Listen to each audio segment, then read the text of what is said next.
अस्सलामु अलैकुम वरहमतुल्लाहि वबरकातुहू।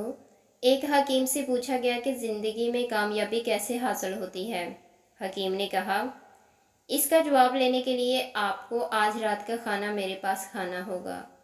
सब दोस्त रात को जमा हो गए।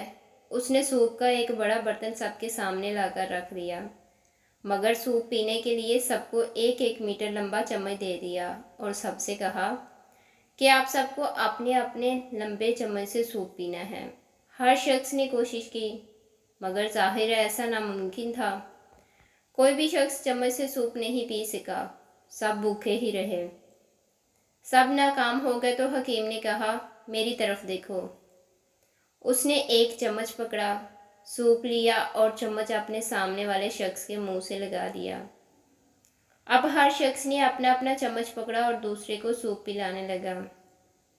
सबके सब बहुत खुश हुए।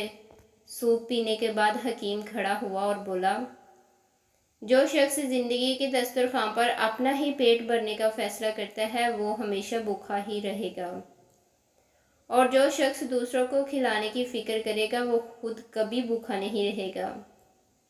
देने वाला हमेशा फ़ायदे में रहता है लेने वाले से। हम सब की कामयाबी का रास्ता दूसरों की कामयाबी से होकर गुजरता है। मज़ीद अच्छी वीडियोज़ के लिए चैनल को लाइक, सब्सक्राइब और शेयर करें।